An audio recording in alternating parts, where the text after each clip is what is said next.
Welcome to the Jamodi podcast. We are all surrounded by amazing coaches and leaders. So let's get an inside look at not just what they do, but how they do what they do. After all, becoming the best versions of ourselves is Jamodi, just a matter of doing it. Coaches, the Jamodi podcast is powered by Ballogy. Manage and measure your players' skill development and increase accountability year-round utilizing the Ballogy app. Boost inter-squad competition with drills backed by the National High School Basketball Coaches Association, including a 40-shot Ballogy skills assessment. Please visit ballogy.com/teams for information on how you can provide this resource for your team. Being in the college game for so long, and I imagine that you're, also knowing you, I know that you are constantly trying to learn and grow and learn new things. What's one quality that you see in great leaders that you admire? I'll tell you, as this goes on, the cliche answer was always like confidence and accountability and all this other stuff. But I think the best leaders right now are humble. You know, that they're willing to learn and that they're willing to listen and that they're willing to put somebody's needs in front of their own. And that humility is few and far between nowadays, in my opinion. You know, and maybe it's because we've struggled or not lived up to the standard in which we want to be at every year and we should be at. But humility is something that I think leaders in every facet of our lives right now, not to get political on you, not to get religious on you, but I think there's a sense of humility that we all have to have in order to make people really better around us. And that's really what the goal of leadership should be, right? I mean, it's not to tell people what you know. Yeah. It's more what you can get people to do around you and feel confident and have that stuff that they want to be around you. I mean, this is a team game, right? And so we're not playing golf. I mean, so it's like, hey, come on. If I can take a step back to get the most out of somebody else, then maybe we can all do that and get to the same direction together rather than individually. And so to me, humility is one thing that when I read that question, I started thinking, well, he's probably heard, you know, confidence, commitment, this, that, all this stuff. But I really do. I really, and I work on that all the time because, you know, as a head coach, you have to be confident. You have to be forthright. You've got to be able to stand in a room and do that. But to be humble, man, when things go wrong and admit fault and humble enough to allow somebody else to get the praise, I think that's a powerful deal, man. And I wish we all could be. I mean, you're probably like that. You know, Coach Matt, Coach G's the most humble guy you meet. And the guys like that that have a unique quality to make people around them better. And I know I need to work on it. And I only hope that we can all be a little bit more humble and get to where we want to go with it. Well, no, to your last point, yeah, I think we can always use more humility. But I mean, the fact that you're aware of that, like that is something that great leaders have. You probably possess that, you know. And I was thinking a little bit of a question of you being 21 years into this. Is that something that you have always had, or have always admired or thought about, or early on in your coaching career? Were you, because Robert Morris at Gateway Church, he was talking about pride, and he said pride wants to talk. Pride wants to talk. So if you're talking a ton, and that maybe that's my problem now, you know, but like if you're talking a ton, that's pride. Humble listen. So go ahead. Yeah, Matt. But the hard part about it is what happens when your leadership is quiet. Somebody's got to say something, right? Like we just can't assume. And so I struggled with that all year because we had a very talkative team, but without any substance. And so when I say humility, it's almost like I work on humility all the time in ways in which I can be humble. I can't be quiet. I can't be lack of energy. I can't be, if I lack confidence, my team will lack confidence. If I lack energy and drive, then my team's going to lack that too.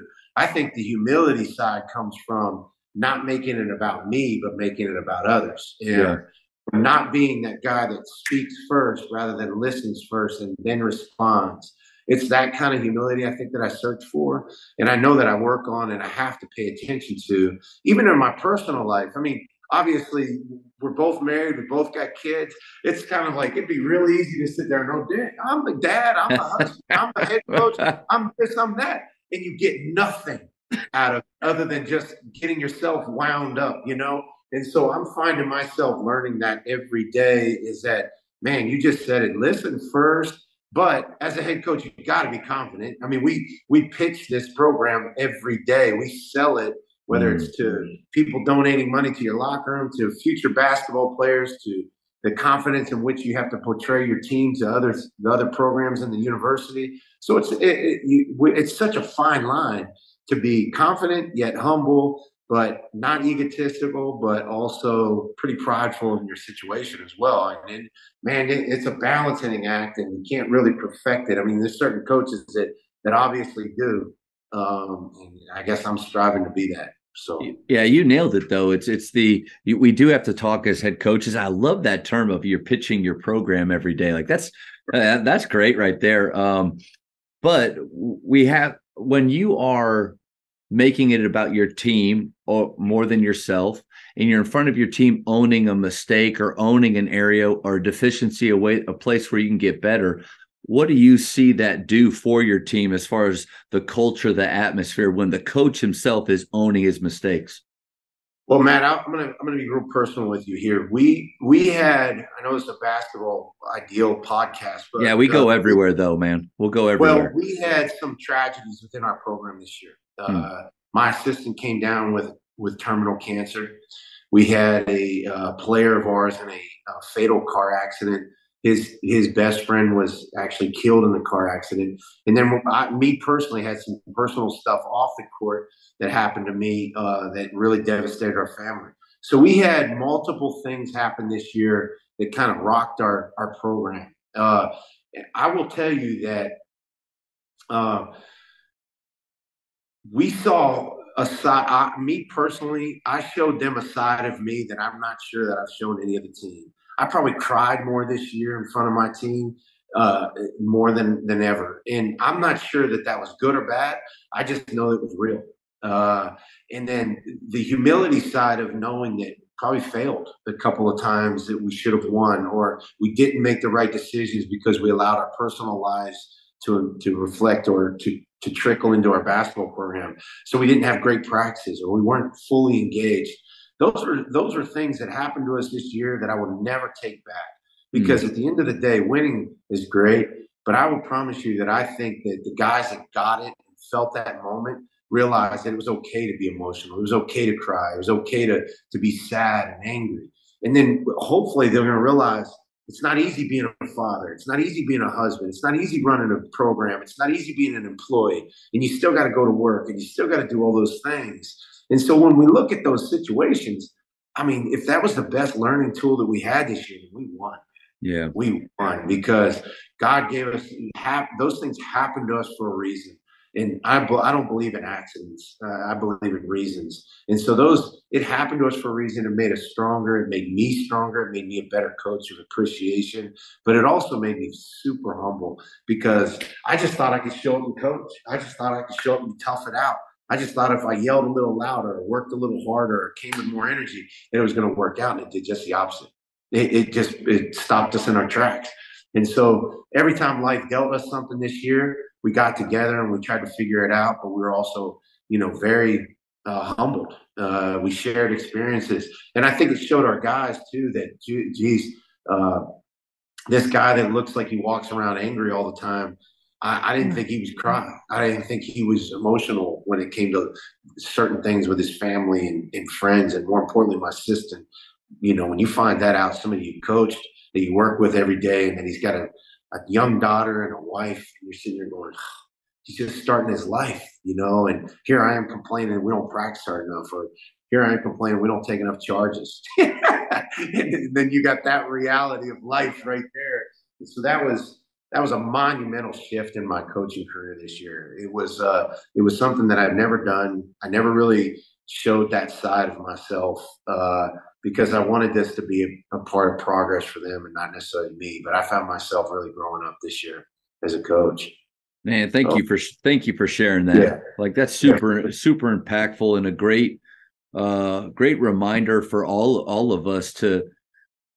I don't think our players expect us to be superhuman, Right. and expect us to never. But I feel like sometimes we put that on ourselves. I want my players to show up every day with spirit and energy, with a smile on our face. So no matter what's going on in my life, I have to bring that too. And Right. that's tough. And so you opened up and let them in. Let me ask you this: is that something that from this point forward you'll continue to do? Because you did it because of some of these big experiences and circumstances. Right. But what if it's a season where things are relatively smooth? Yeah, I hope to be able to translate that. I think if you know me at all, I'm not very hokey. Like, I don't want to coach to coach. I don't want to play coach. I don't want to do things that don't reflect positive or progress within our program. So I will always know that I have that in me to do now. I just don't know that I will use it other than when it's necessary, No doubt. And I don't mean at all like, hey, Right. use that as just another tool, but Sure. just the ability to go there. Not like if something happened, because I felt that Yeah. before this year with my full transparency with my younger son who lives far away. We had a difficult conversation that as a dad and a son, he's 15. It was tough, and I had to go right to practice after, and I let the guys know that guys, I listen, I spirit and joy or something I try to bring every day. I'm just not feeling it. And so Right. I feel like my question is more like when those moments do come up, the tendency for me is to I bet guys that can't have a bad day are the head coach and the best Yeah. player. Right. But what if we do? Do we allow our players into that world? And it seems like you did this year, and Yeah, I we can't. did. Yeah, Yeah, we did. And I think in long run, maybe not now, as we all know, college guys don't ever really get it till after they're gone or years down the road.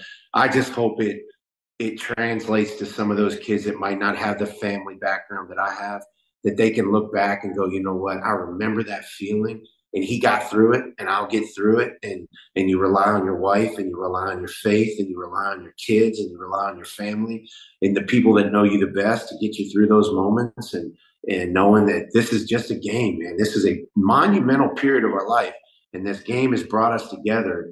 But at the end of the day, that your core characteristics is what you learn through these times are really what's going to allow you to stay afloat in the long run. And again, it just gets back to that whole conversation we started with, man. This last few years has really been trying for a lot of us, and so hopefully these things that have been presented to us only make us stronger, and I think it will. thank you for checking out today's episode. Please take a moment to subscribe to this podcast, share it with your fellow coaches, and find us on social media for what's coming up next on the Jamodi podcast. It's just a matter of doing it.